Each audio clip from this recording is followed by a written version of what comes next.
Hello students. हम कर रहे थे कक्षा 10 की गणित का सिलेबस 2024-25 को लेके चल रहे हैं। 4 चैप्टर हम पूरे कर चुके हैं और नेक्स्ट जो चैप्टर है वो हमारा चैप्टर नंबर 5 समांतर श्रेणियां अरिथमेटिक प्रोग्रेशंस। ये जो चैप्टर है इसमें हमारे पास जो सिलेबस में पॉइंट है इस बार के लिए, एक तो है समांतर श्रेणियां, मतलब समांतर श्रेणी क्या होती है, उसका प्रथम पद क्या होता है, उसका सार्वअंतर क्या होता है, अंतिम पद क्या होता है, कौन सी श्रेणी समांतर श्रेणी होगी या नहीं, ये हम इसमें देखेंगे। नेक्स्ट जो पॉइंट है वो है समांतर श्रेणी का nवां पद। ठीक है, एक पर्टिकुलर पद आपको निकालना पड़ सकता है। एक समांतर श्रेणी दे रखी होगी और पर्टिकुलर उसका पद निकालने के लिए हमें कहा जाएगा, जैसे आप 16वां पद निकालिए, 18वां पद निकालिए, 20वां पद निकालिए। और जो नेक्स्ट पॉइंट है वो है समांतर श्रेणी के प्रथम n पदों का योग, जिसमें अपन किसी भी समांतर श्रेणी का योगफल निकालेंगे। तो सबसे पहले अपन एक टॉपिक ले लेते हैं कि समांतर श्रेणियां है क्या। तो हम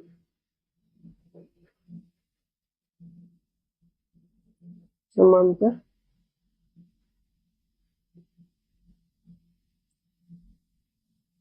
श्रेणी, देखो एक समांतर श्रेणी क्या होती है। एक समांतर श्रेणी अगर अपन डेफिनेशन की बात करें बुक में, तो मैं डेफिनेशन यहाँ पे लिख लेता हूँ एक बार। एक समांतर श्रेणी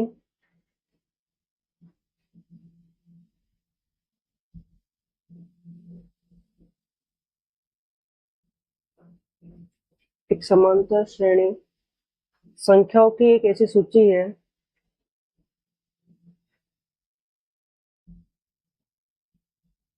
संख्याओं की एक ऐसी सूची है एक ऐसी सूची है जिसमें जिसमें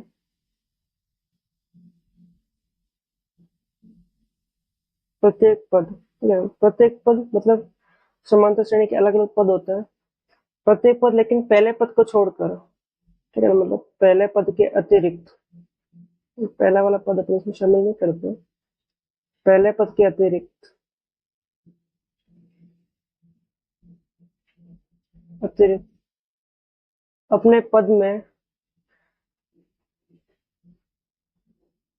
अपने पद में एक निश्चित संख्या जोड़ने पर प्राप्त होती है। एक निश्चित संख्या जोड़ने पर प्राप्त होती है।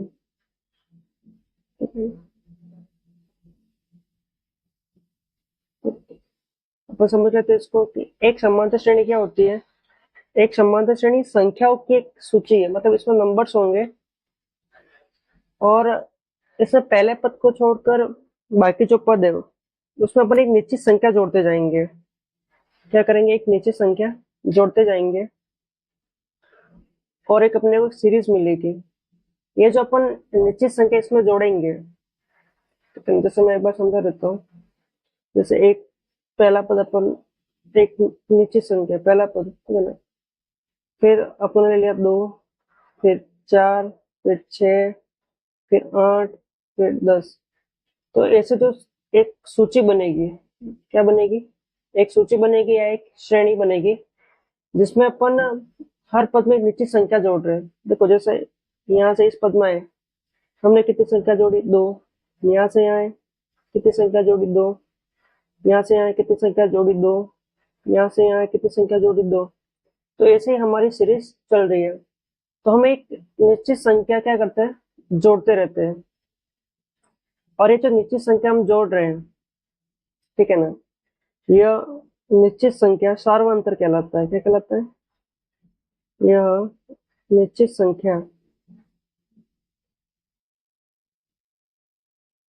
संख्या सार्वअंतर कॉमन डिफरेंस कहलाता है। सार्वअंतर कॉमन डिफरेंस कहलाती है, ठीक है ना।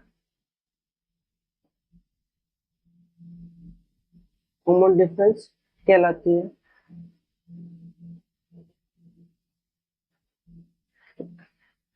और ये जो सार्वंतर अपन ले रहे हैं, ये हो सकता है, जरूरी नहीं प्लस में ही हो, ठीक है ना, ये माइनस में भी हो सकता है और ये शून्य भी हो सकता है। मतलब यह सार्वंतर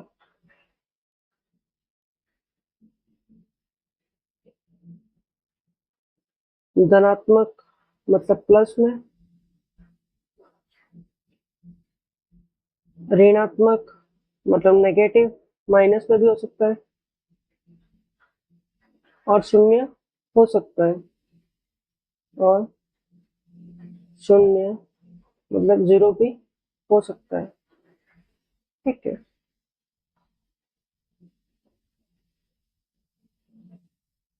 तो एक बार अपन वापस समझ लेते हैं।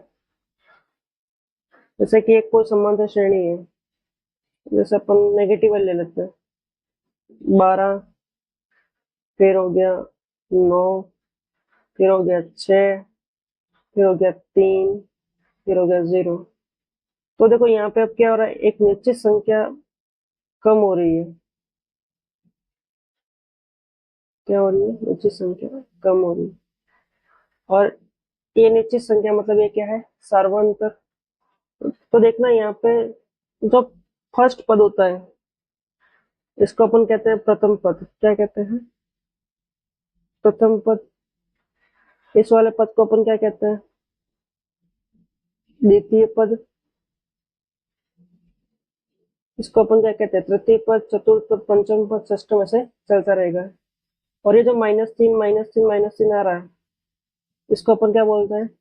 सार्वंतर। क्या बोलते हैं? सार्वंतर। और इसको अपन शॉर्ट में लिखेंगे डी। क्या लिखेंगे? D, difference. ओके। तो अगर जैसे अगर मान लें कि हम किसी समांतर श्रेणी को अगर मान लेते हैं, तो अगर प्रथम पद क्या मानेंगे? A1, द्वितीय पद हमारा क्या हो जाएगा? A2, फिर A3, फिर A4। ठीक है ना? तो ये हमारा क्या होगा? एक समांतर श्रेणी हो जाएगी। और इनके बीच में जो डिफरेंस चलेगा वो क्या चलेगा? डी, जिसको अपन क्या बोलते हैं? सार्वंतर। नेक्स्ट अपन कुछ उदाहरण देख लेते हैं समांतर श्रेणी के, बुक में दे रखे हैं।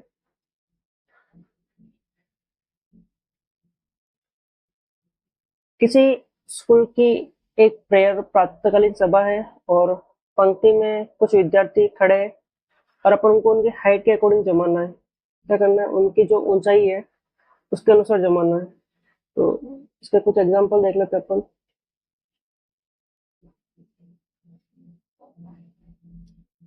तो जो हाइट के अकॉर्डिंग जो बच्चों को जमाया गया है, वो कुछ ऐसे जमाया गया। 147 सेंटीमीटर की हाइट, इसके बाद 148, फिर 149, और ऐसे करते करते कहाँ तक ले गए हैं? 157 सेंटीमीटर तक। कहाँ तक ले गए? ये बच्चों की हाइट है सेंटीमीटर में।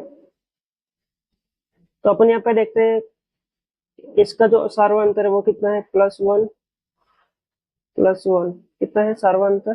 +1। और प्रथम पद क्या है इसका? 147। तो ये क्या होगी? हमारी एक समांतर श्रेणी हो जाएगी। दूसरा, एक और है कि किसी स्कूल द्वारा कक्षाओं 1 से 12 तक के सर्वाधिक अंक पाने वाले विद्यार्थियों को दिया जाने वाला नकद पुरस्कार क्रमशः ऐसा है कि पहली क्लास का जो बच्चा है उसको हम 200 रुपए देंगे, फर्स्ट आएगा तो। दूसरी क्लास का बच्चा फर्स्ट आएगा तो हम 250 देंगे, फिर हम 300 देंगे, ऐसे चलता रहेगा। और जो लास्ट 12वीं क्लास का बच्चा है उसको हम कितने रुपए देंगे? 750। तो ये प्रथम पद हो गया, ये द्वितीय पद, तृतीय पद, और ये अंतिम पद। ये जो डिफरेंस है इन दोनों का बीच में कितने का है? 50 का, +50 का। ठीक है ना? तब यहाँ पे देखना कि ये जो पहली संख्या है इसको तो हम क्या बोलते हैं? प्रथम पद। क्या बोलते हैं? प्रथम पद।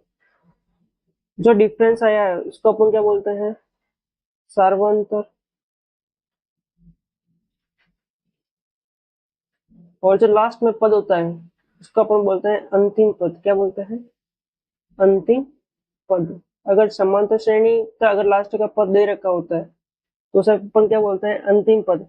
और ऐसी समांतर श्रेणी, ठीक है ना, जिसका अंतिम पद दे रखा है उसका अपन बोलते हैं परिमित समांतर श्रेणी, मतलब फिक्स परिमित समांतर श्रेणी, ठीक है ना। इनफाइनाइट नहीं है ये कहीं एक जगह जाके रुक गई है, लेकिन क्या हो गई है, परिमित समांतर श्रेणी अपन इसको बोलते हैं, ठीक। एक समांतर श्रेणी ऐसी भी होती है जो कभी रुकती नहीं है, मतलब चलती रहती है, जैसे 3, 6, 9, 12।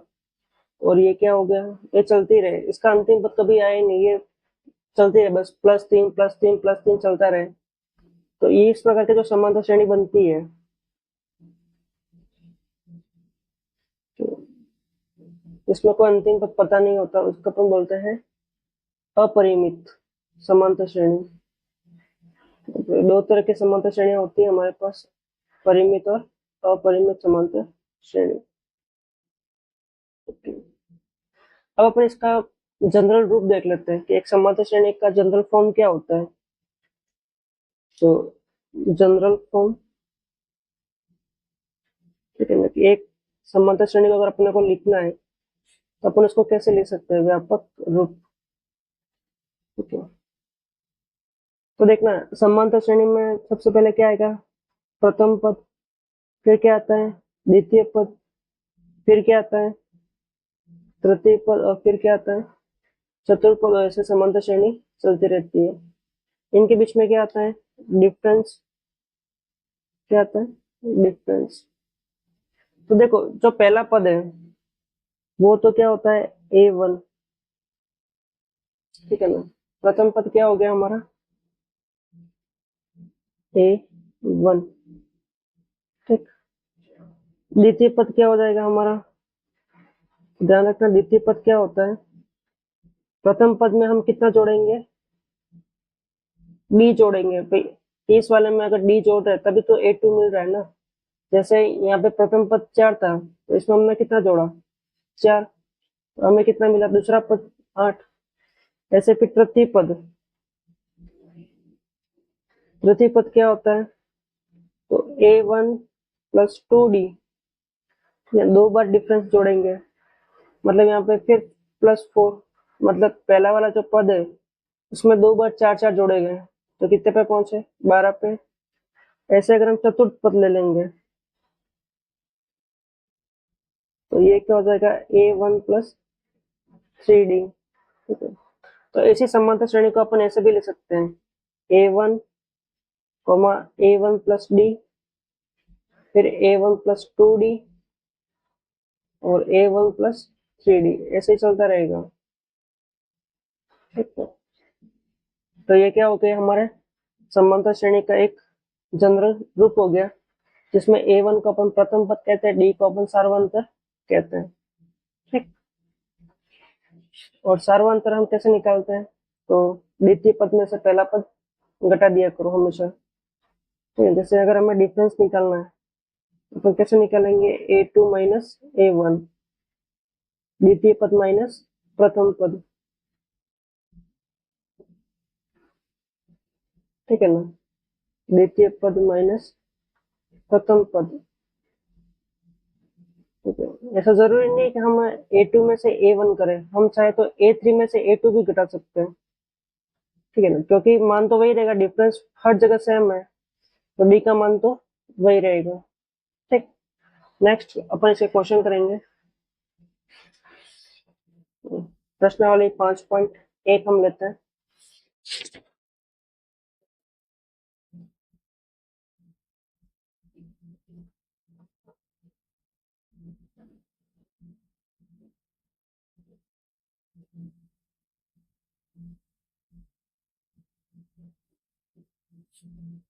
प्रश्नावली 5.1, इससे पहले हमें ध्यान रखना है कि ये जो प्रश्नावली है हमारी, ये इस बार के सिलेबस में 6 मार्क्स की है। कितने मार्क्स की, 6 मार्क्स की है, इतने पेपर में आएगी, ठीक है। इसका पहला क्वेश्चन है कि निम्नलिखित स्थितियों में से किन स्थितियों में संबंध संख्याओं की सूची एपी है और क्यों। तो अपने को बताना है कि सवाल जो दे रखे हैं उसमें संबंध श्रेणी है या नहीं। तो पहला सवाल है कि प्रत्येक किलोमीटर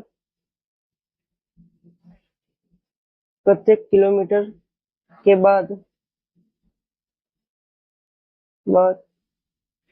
टैक्सी का किराया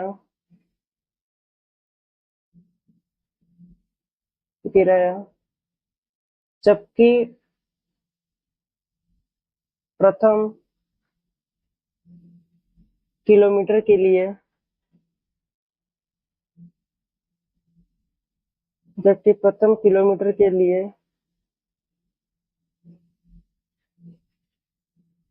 किराया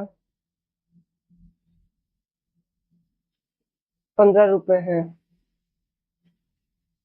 15 रुपए है और प्रत्येक अतिरिक्त किलोमीटर अतिरिक्त किलोमीटर के लिए किराया 8 रुपए है। ठीक है, तो अपने को बताना है कि समांतर श्रेणी बनेगी या नहीं बनेगी। तो देखो इसका हल करेंगे अपन।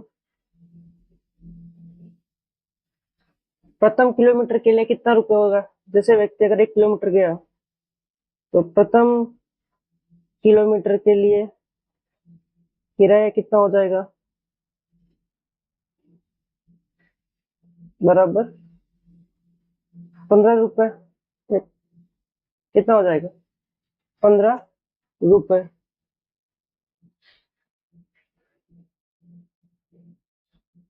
ठीक।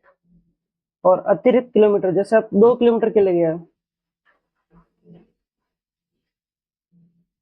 2 किलोमीटर के लिए किराया कितना हो जाएगा, तो 15 तो 1 किलोमीटर के लिए लगा था और 8 रुपए और एक्स्ट्रा लगेगा, तो कितना हो जाएगा 23 रुपए।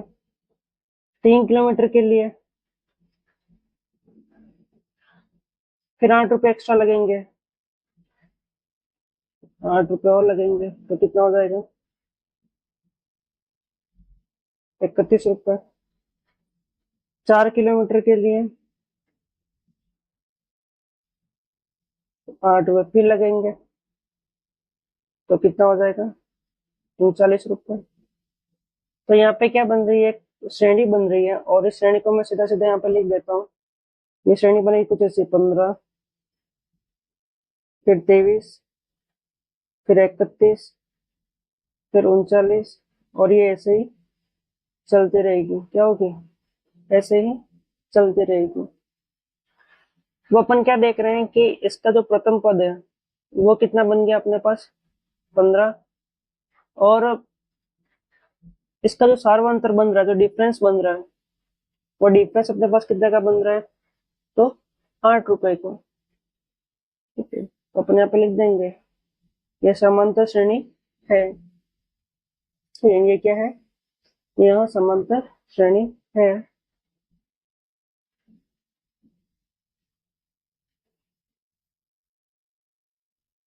श्रेणी है क्योंकि प्रथम पद 15 तथा सार्वंतर कितना आ रहा है, सार्वंतर डी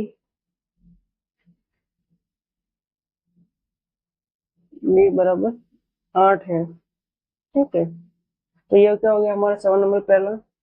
भाई अपने को ये पूछा था समांतर श्रेणी है या नहीं, तो अपने सीरीज बनाई। पहले किलोमीटर के 15 रुपए, दूसरे किलोमीटर के लिए 8 रुपए और एक्स्ट्रा तो 23 रुपए, तीसरे किलोमीटर के लिए 8 रुपए फिर एक्स्ट्रा तो 31 रुपए। 8 किलोमीटर फिर 1 किलोमीटर एक्स्ट्रा चले 4 किलोमीटर, तो कितना हो जाएंगे 39। तो ये जो डिफरेंस है इनके बीच में, जो इनके बीच में डिफरेंस है वो कितना कितना का है, 8 8 का। तो जो सार्वंतर कितना आ गया 8, प्रथम तो कितना हो गया 15। ठीक है, तो ये क्या हो जाएगी हमारी सार्वंतर श्रेणी होगी। नेक्स्ट क्वेश्चन नंबर 2,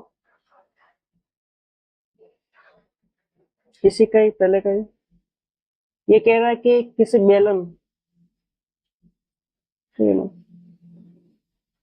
किसी बैलन या सिलेंडर है, किसी बैलन में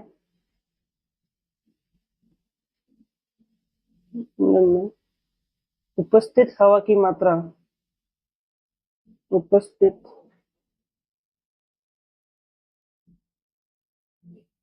हवा की मात्रा जबकि वायु निकालने वाला पंप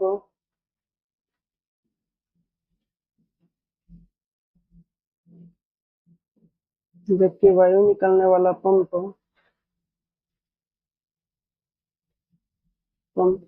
प्रत्येक बार बैलन की शेष हवा प्रत्येक बार बैलन की शेष हवा का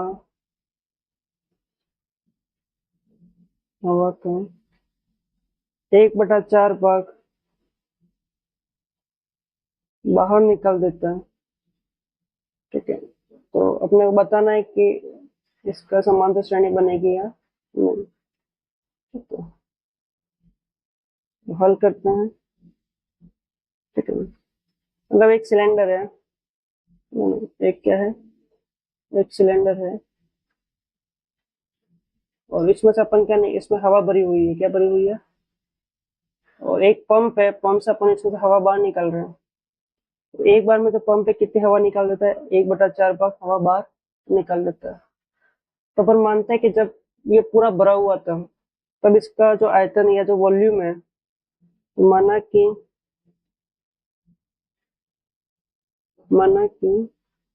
प्रारंभ में बैलन में मतलब सिलेंडर में, बैलन में वायु का जो वॉल्यूम आयतन है, ठीक है ना, वायु का आयतन v था। कितना था, v मान लेते अपन, माना है, ठीक है ना, v था। अब अपनों ने सबसे पहले कितना है v, अपनों ने पंप लगाया और इसमें से कितना निकल दिया, v में से 1/4 अपनों ने इसमें से निकाल दिया। ठीक है ना, तो v में से 1/4 गया। तो वैसे एलसीएम मेथड से होता है, अपन कर लेते हैं।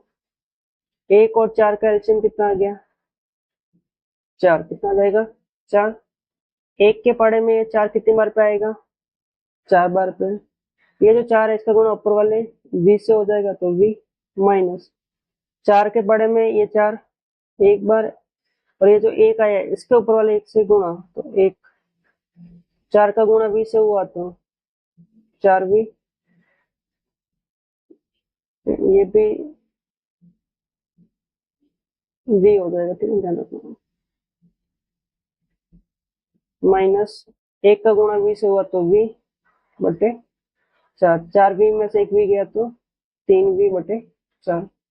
मतलब जो हमने पंप में से पहली बार हवा निकाली 1/4, तो कितनी हवा शेष बची, 3/4 हवा शेष बची। वापस समझ लेते, देख लेना यहाँ पे कि मान लेते हैं फर्स्ट में इसमें वॉल्यूम v था और वॉल्यूम का ही 1/4 भाग, ठीक है ना, तो वॉल्यूम का ही 1/4 कितना हो जाएगा, वॉल्यूम का ही 1/4 v/4 हो जाएगा। कितना हो जाएगा, ये वॉल्यूम का 1/4, तो v इंटू 1/4 करेंगे, v का गुणा 1 से, तो v/4। तो ये वाली जो हवा है ये बाहर निकलेगी, तो पहले कितनी थी v, उसमें से कितनी बाहर निकली, v/4। यहाँ नीचे कुछ नहीं तो 1 माना, दोनों का एलसीएम लिया तो 4, 1 के पड़े में 4, 4 बार, 4 का गुणा ऊपर वाले v से, माइनस 4 के पड़े में 4 एक बार, 1 का गुणा ऊपर वाले v से, 4 का गुणा v से, तो 4v माइनस 1 का गुणा v से, तो v/4, और 4v में से 1v गया तो 3v/4। अब हमारे सिलेंडर में कितनी हवा बची है, 3v। कितनी बची है, 3v/4। अब 3v/4 का 1/4 निकालना है, इसकी हवा निकलेगी ना।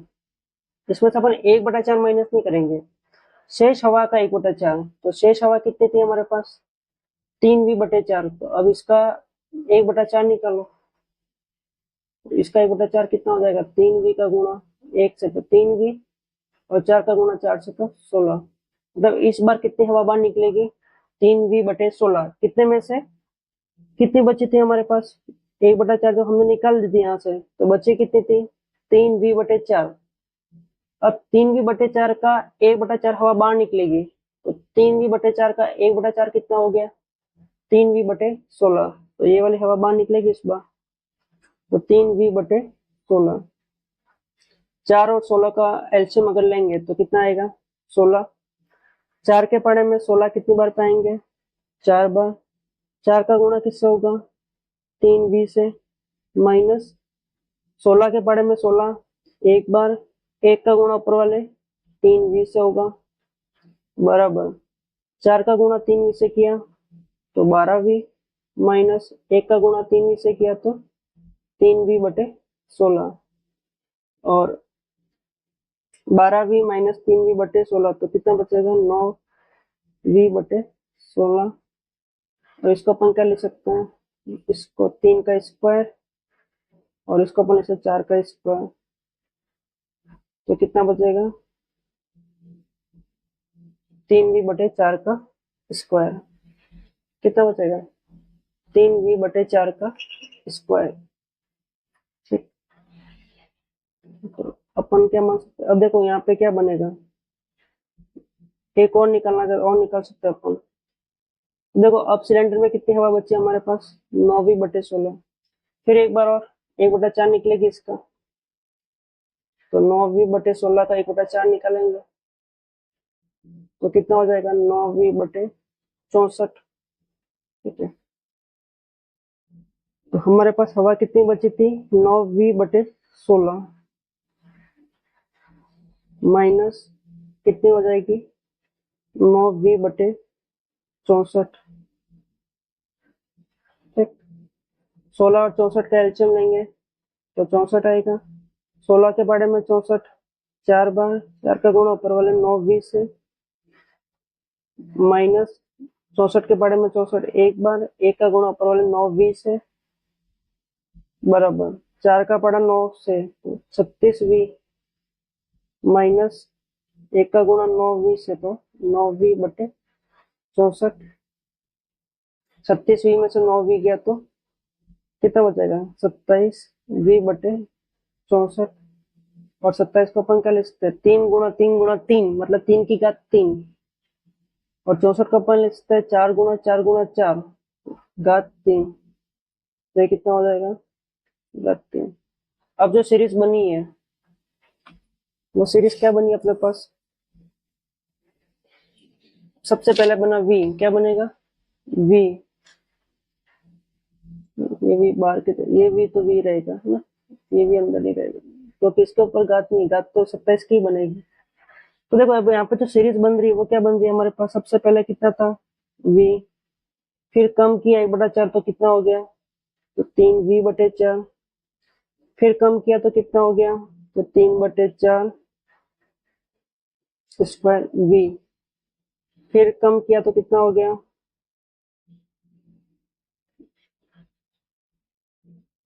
तो 3/4 की घात 3v।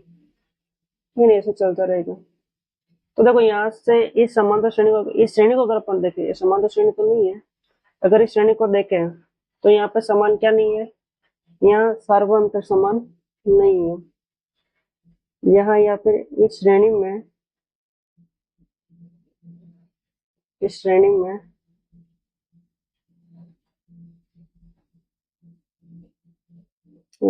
सार्वअंतर, सार्वअंतर समान नहीं है, नहीं। अतः यह समांतर श्रेणी नहीं होगी, समांतर श्रेणी नहीं होगी। भले हमें यहाँ से दिखता है कि 3v/4 है, 3/4 है, 3/4 है, और ये ऊपर घात में 2 3 घातें बढ़ती रहेंगी, घात 4 घात 5, तो फिर जो इनका डिफरेंस है वो सेम नहीं रह पाएगा, तो इनका सार्वअंतर क्या है? समान नहीं है, अतः समांतर श्रेणी नहीं होगी। और इसमें इस साल आप लोगों को ये बात ध्यान रखनी है कि इनिशियल वॉल्यूम में से जो वॉल्यूम घटा दिया, जो प्रारंभिक आयतन था उसमें से 1/4 घटाना है, इसके बाद 3v/4 बचा, तो इसका फिर 1/4 माइनस करना है। ठीक है, सीधा v/4 माइनस नहीं करेंगे हम, इस जो बचा हुआ वॉल्यूम है, जो बचा हुआ आयतन है, उसका 1/4 निकाल के फिर माइनस करते जाएंगे। ठीक, नेक्स्ट क्वेश्चन नंबर 3।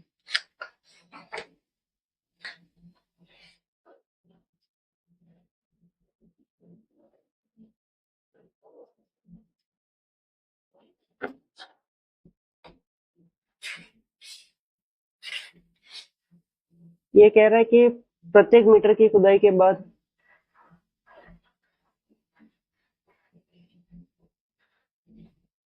प्रत्येक मीटर की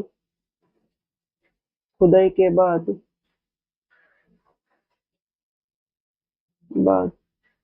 एक कुआं खोदने में आई लागत, एक कुआं खोदने में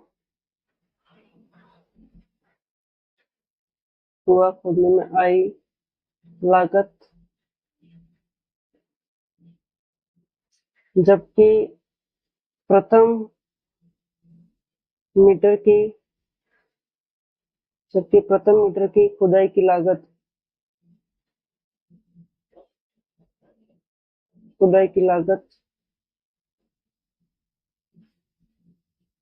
150 रुपए है, रुपए 105 है, और बाद में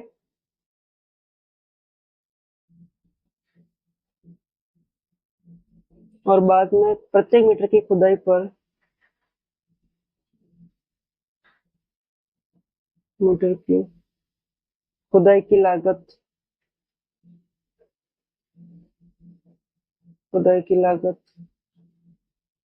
50 रुपए बढ़ जाती है, रुपए 50 बढ़ जाती है। तो अपने को पता करना है कि यह समांतर श्रेणी है या नहीं। ठीक है, तो इसको हल करते हैं। मान लो अपने को एक कुआं खोदना है, अगर आपने 1 मीटर खोद दिया, कितना खोदा है, 1 मीटर जमीन से अगर आपने खोदा, तो आपको पहले 1 मीटर के लिए आपको कितने मिल जाएंगे, 150 रुपए। कितने मिल जाएंगे, 150 रुपए, मतलब 1 मीटर की खुदाई की 150। अब फिर आपने 1 मीटर और खोदा, मतलब आप 2 मीटर पर पहुंचे, तो 1 मीटर एक्स्ट्रा खोदने के लिए आपको कितने रुपए मिलेंगे, 50 रुपए एक्स्ट्रा, मतलब कितने रुपए मिलेंगे आपको, 200। फिर 1 मीटर और एक्स्ट्रा खोदा आपने, तो 50 रुपए आपको और मिलेंगे, आपके कितने हो गए, 250 रुपए। ऐसे ही आपने 1 मीटर और खोदा, तो 50 रुपए आपको पर मीटर के एक्स्ट्रा मिल रहे हैं, तो कितना हो जाएंगे, 300। तो यहाँ पे अपन जब देख रहे हैं, तो क्या देख रहे हैं कि प्रति मीटर की खुदाई कितनी है, 150। फिर आपने 1 मीटर एक्स्ट्रा खोदा, तो कितना मिला आपको, 200, क्योंकि 50 रुपए आपको एक्स्ट्रा मिल रहा है। फिर 250, फिर 300, और ऐसे ही चलता रहेगा, ठीक है, जब तक खुदाई पूरी नहीं हो जाती। तो हर एक एक्स्ट्रा मीटर के लिए आपको कितने रुपए मिल रहे हैं, एक्स्ट्रा 50 रुपए अपने को लागत एक्स्ट्रा मिल रही है। तो हम यहाँ पे देख रहे हैं कि इसमें प्रथम पद कितना है अपने पास, 150 हो जाएगा, और जो सार्वअंतर है वो भी समान आ रहा है। क्या आ रहा है, सार्वअंतर भी क्या है, समान है। तो सार्वअंतर डी बराबर कितना है, 50 रुपए, 50, ठीक है ना, यहाँ पे अपन 50 मान ले। तो हम देख रहे हैं यहाँ पे प्रथम पद भी दे रखा है और सार्वअंतर भी समान है, अतः यह समांतर श्रेणी होगी, होगी। तो किसका सार्वअंतर समान है हर जगह, अतः यह समांतर श्रेणी होगी।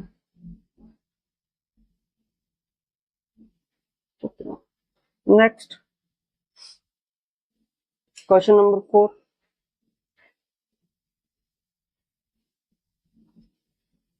खाते में प्रत्येक वर्ष का मिश्रण पता करना है अपने को, कि खाते में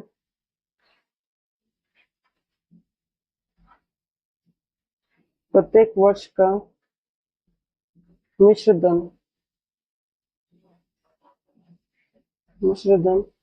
जबकि 1000 रुपए 10,000 रुपये, जबकि 10,000 रुपये की राशि 8% वार्षिक की दर से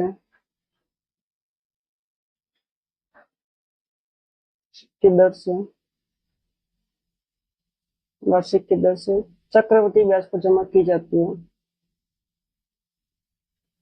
चक्रवृद्धि ब्याज पर जमा की जाती है।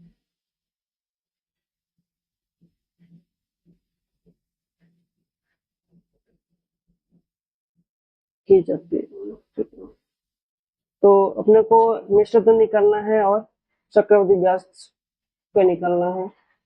तो मिश्र धन का फॉर्मूला क्या होता है? मिश्र धन बराबर मूलधन गुणा कोष्टक 1 प्लस दर बटे 100 की घात समय। प्रत्येक वर्ष मतलब एक एक साल अपने को आगे बढ़ाते रहना है। तो पहला मूलधन अपने पास कितना दे रखा है, ये हमारा क्या हो जाएगा? मूलधन। तो मूलधन कितना है हमारे पास? 100 रुपए, 10,000 रुपए। मूलधन कितना है? 10,000 रुपए। दर कितनी है? 8%। और समय, तो समय बढ़ाते जाना है। तो मान लेते पहला वर्ष के लिए, प्रथम वर्ष मतलब समय 1 वर्ष हो, तो मिश्र धन ए बराबर क्या हो जाएगा? तो मूलधन कितना? 10,000 गुणा 1 प्लस दर कितनी है? 8/100 की घात समय 1, मतलब कितना आ जाएगा ये हमारे पास? तो ये हो जाएगा 10,000 इंटू 108/100 की घात 1। ठीक, तो ये हमारे प्रथम वर्ष का क्या हो गया? मिश्र धन। द्वितीय वर्ष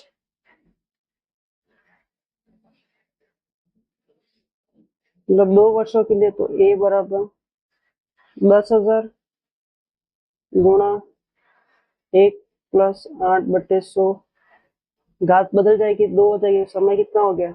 2 वर्ष। तो अब ये कितना हो जाएगा? 10,000 गुणा 108/100 की घात 3। ठीक,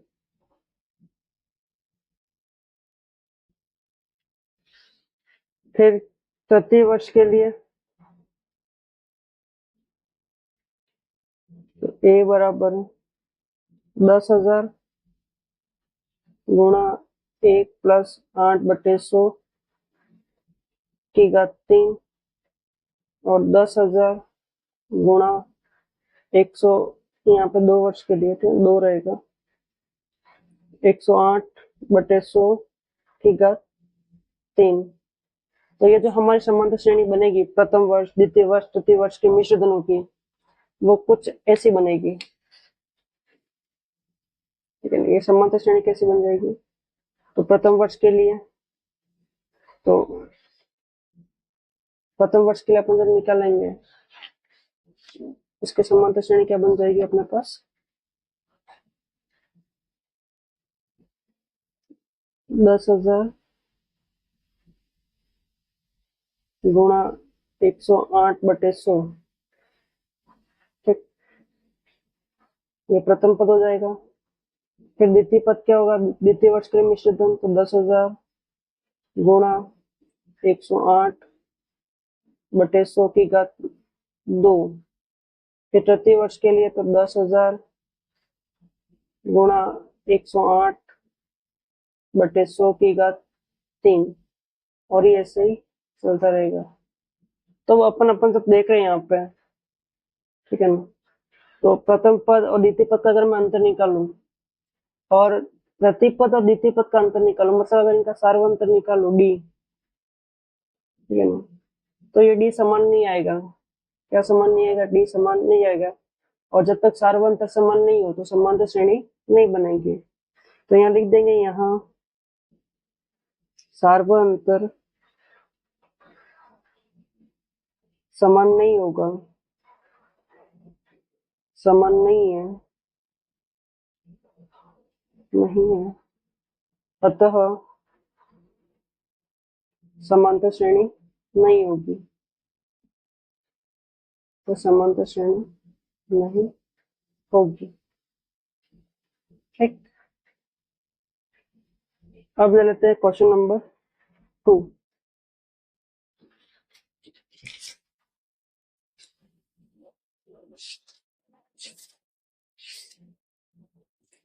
एक समांतर श्रेणी के प्रथम 4 पद लिखिए जिसका प्रथम पद और सार्वंतर अपने को दे रखा है।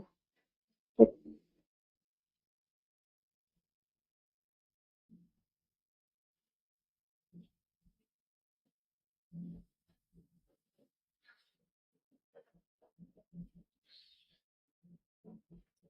तो ये कह रहा है दी हुई एपी, एपी का मतलब होता है अरिथमेटिक प्रोग्रेशन, मतलब समांतर श्रेणी।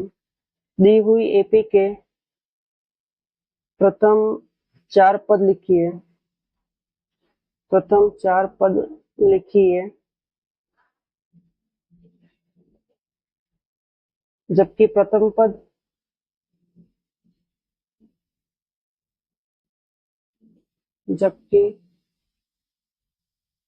पद ए और सार्वंतर डी निम्नलिखित है,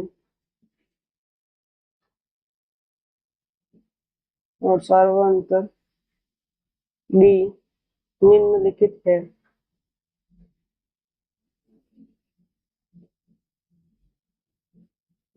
ठीक है, तो अपने को 4 पद लिखने हैं। अपने को प्रथम पद दे रखा है, सार्वंतर दे रखा है। तो पहला है ए बराबर 10, मतलब ए जो वो हमारा क्या है प्रथम पद, और डी बराबर 10 तो हमारा क्या है सार्वंतर।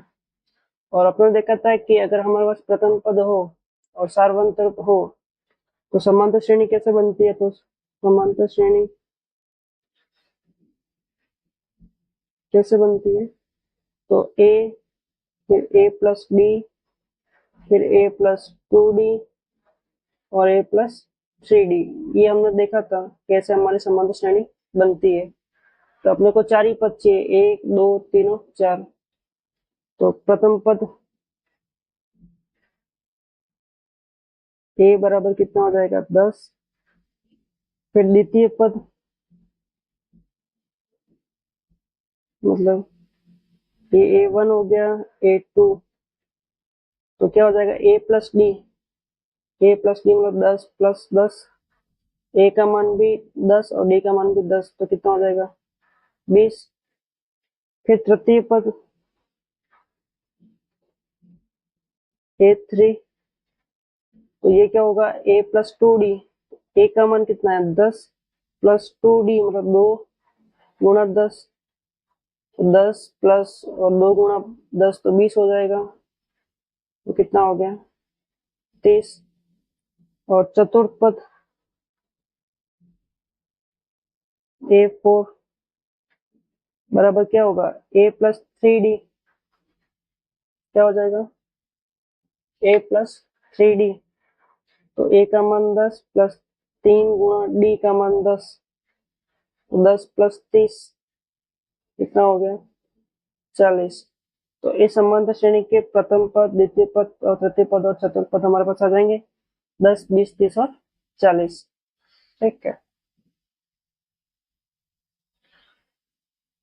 Next question number 2।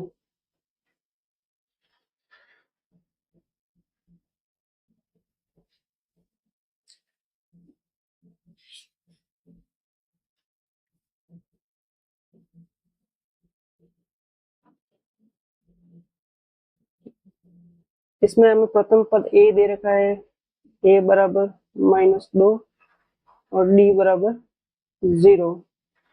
ए बराबर क्या दे रखा है -2 और डी बराबर 0, मतलब प्रथम पद हमारा है -2 और जो सार्वंतर डी है वो हमारा क्या हो जाएगा 0। तो इसका जो प्रथम पद होगा A1, A1 तो कितना हो जाएगा -2, A2 क्या होता है तो ए प्लस डी मतलब प्रथम पद में डी का जोड़ दो तो -2 प्लस 0 तो कितना आएगा -2। फिर तीसरा पद A3 तो ये क्या होता है a प्लस 2d तो -2 प्लस 2 गुणा d का मान 0 और हो जाएगा -2 प्लस 2 में 0 का गुणा तो 0 और -2 प्लस 0 कितना होगा -2। फिर चतुर्थ पद तो a प्लस 3d तो -2 प्लस 3 गुणा 0 तो -2 प्लस 3 में 0 का गुणा किया तो 0 और -2 प्लस 0 कितना हो जाएगा -2। मतलब इसका प्रथम पद, द्वितीय पद, तृतीय पद और चतुर्थ पद चारों ही क्या होंगे -2। मतलब इसके समांतर श्रेणी ऐसे बनेगी -2 -2 -2 -2 और ऐसे ही चलती रहेगी। ठीक, नेक्स्ट क्वेश्चन नंबर 3। प्रथम पद हमें दे रखा है 4 और सार्वंतर में दे रखा है d बराबर -3। तो इसका जो प्रथम पद होगा वो तो क्या हो जाएगा a1 बराबर 4। इसका जो द्वितीय पद होगा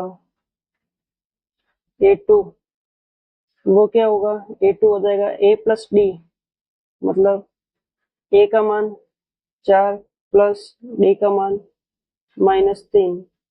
अब यहाँ पे देखना ये जो प्लस माइनस दोनों पास में है तो प्लस माइनस क्या होता है, ध्यान रखना प्लस माइनस क्या होता है माइनस। तो प्लस माइनस माइनस हो गया तो 4 - 3 और 4 में से 3 गया तो 1। ठीक, फिर तृतीय पद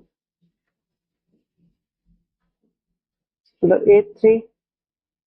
A3 क्या होगा a प्लस 2d मतलब a का मान तो 4 ही है प्लस 2 गुणा d का मान -3 तो 4 प्लस 2 का गुणा -3 से तो -6 और प्लस माइनस वापस होगा तो 4 - 6 प्लस का 4 या माइनस का 6। देखो प्लस माइनस क्या होता है प्लस माइनस माइनस होता है मतलब बाकी होगी। 6 में से 4 गया तो 2, 6 बड़ा माइनस है तो यहाँ पे माइनस। फिर आ जाएगा चतुर्थ पद मतलब A4 का मान क्या होगा a प्लस 3d तो 4 प्लस 2 गुणा 3 गुणा -3 तो ये हो जाएगा 4 प्लस 3 में 3 का गुणा -9 और ये हो जाएगा +4 और प्लस माइनस माइनस का 9 प्लस माइनस होगा बाकी होगी 9 में से 4 के तो 5 9 बड़ा माइनस का तो यहाँ पे माइनस। तो हमें इसके जो 4 पद मिल गए वो होगा 4 फिर 1 फिर -2 और -5। तो ये हमारे क्या हो गए प्रथम 4 पद। Next question number 4। अपने को प्रथम पद दे रखा -1 और जो सार्वंतर डी दे रखा वो दे रखा 1/2। क्या दे रखा 1/2। तो प्रथम पद A1 तो क्या हो जाएगा -1। A2 क्या होगा द्वितीय पद तो a प्लस डी का मतलब प्रथम पद में d जोड़ दो तो -1 प्लस 1/2 और -1 में अगर 1/2 जोड़ेंगे वैसे तो इसका लघुत्तम लेके करना है यहाँ कर लेते हैं तो -1 प्लस 1/2 मतलब यहाँ पे एक एलसीएम आ गया मतलब एक नीचे अपन मान लेंगे यहाँ कुछ नहीं है तो 1 और 2 का एलसीएम कितना हो गया 2। 1 के पाड़े में 2 बार 2 का गुणा ऊपर वाले -1 से प्लस 2 के पाड़े में 2 एक बार 1 का गुणा ऊपर वाले 1 से 2 का गुणा आप -1 से करोगे -2 आएगा +1/2 माइनस प्लस माइनस बाकी होगी 2 में से 1 गया तो 1 और ये बड़ा है तो -1/2 क्या आ जाएगा। तो इसका दूसरा पद है वो कितना आएगा हमारे पास -1/2। फिर A3 तो a प्लस 2d होगा तो हो जाएगा -1 प्लस 2 गुणा 1/2, और ये 2 से ये 2 कट जाएगा, तो यहाँ पे बचेगा -1 प्लस 1, और माइनस प्लस क्या होगा, माइनस बाकी होगी, 1 में से 1 गया तो 0। अगला A4, तो ये हो जाएगा A प्लस 3D, मतलब -1 प्लस 3 गुणा 1/2, मतलब ये हो जाएगा -1 प्लस 3/2। तो यहाँ वापस एलसीएम लेंगे, तो -1 प्लस 3/2, यहाँ नीचे कुछ नहीं, तो 1 और 2 का एलसीएम 2, 1 के पड़े में 2, 2 बार 2 का गुणा ऊपर वाले -1 से, प्लस 2 के पड़े में 2, 1 बार 1 का गुणा ऊपर वाले 3 से, 2 का गुणा -1 से -2, प्लस 1 का गुणा 3 से, तो 3/2। यहाँ पे माइनस प्लस माइनस बाकी होगी, 3 में से 2 गया तो 1, 3 बड़ा है प्लस का, तो +/2, तो कितना आ जाएगा, +1/2। तो इसका प्रथम पद हो गया -1, द्वितीय पद हो गया -1/2, तृतीय पद 0, और चौथा पद +1/2। Next question number 5।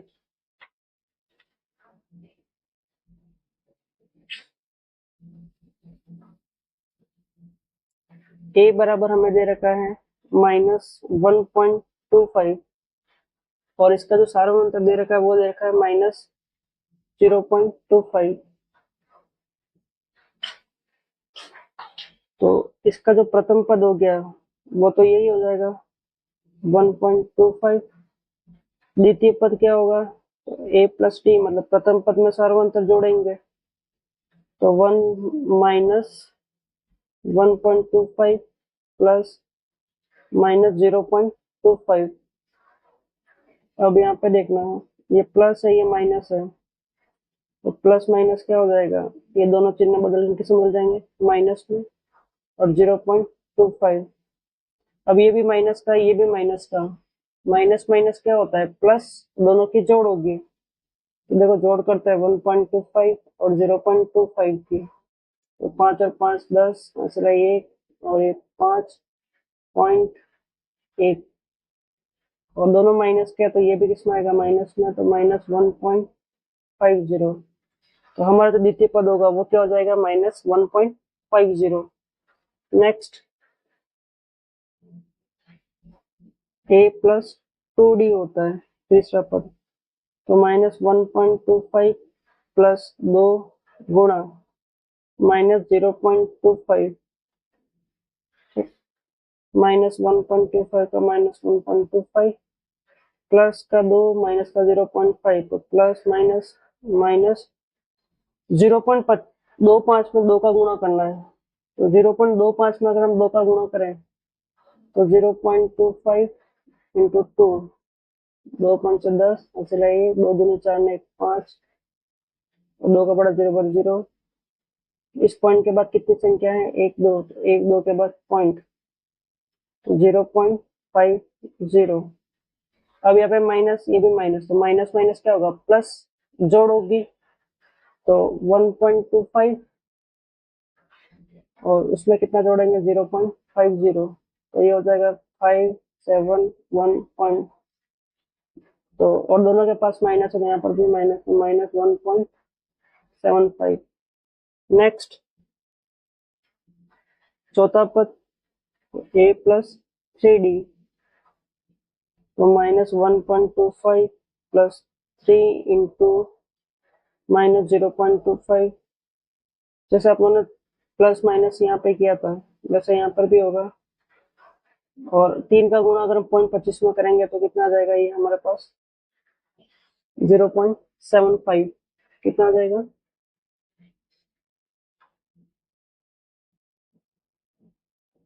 0.75, और माइनस माइनस प्लस होगा, जैसे ये दोनों जोड़े थे वैसे इसको जोड़ेंगे तो कितना आ जाएगा हमारे पास, ये 2.00।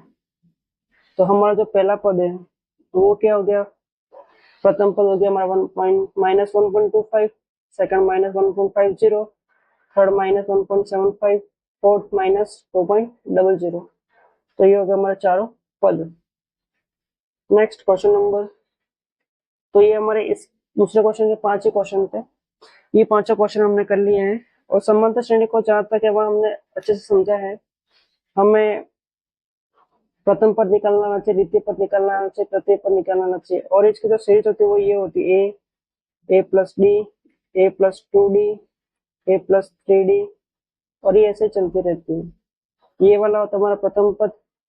दूसरा पद कैसे निकालता है? प्रथम पद में हम क्या जोड़ देते हैं? सार्वंतर। तृतीय पद कैसे निकालेंगे? तो प्रथम पद और सार्वंतर का 2 गुणा करके निकालेंगे, और इनका जो डिफरेंस होता है वो हमारा क्या होता है? सार्वंतर। क्या होता है? सार्वंतर। तो यहाँ तक हमने सीख लिया है आज। नेक्स्ट वीडियो में हम इसके आगे क्वेश्चन करेंगे पार्ट में। तो अगर आपको वीडियो अच्छा लगा तो लाइक करें, अपने फ्रेंड के साथ शेयर करें, चैनल को जरूर सब्सक्राइब करें। Thank you.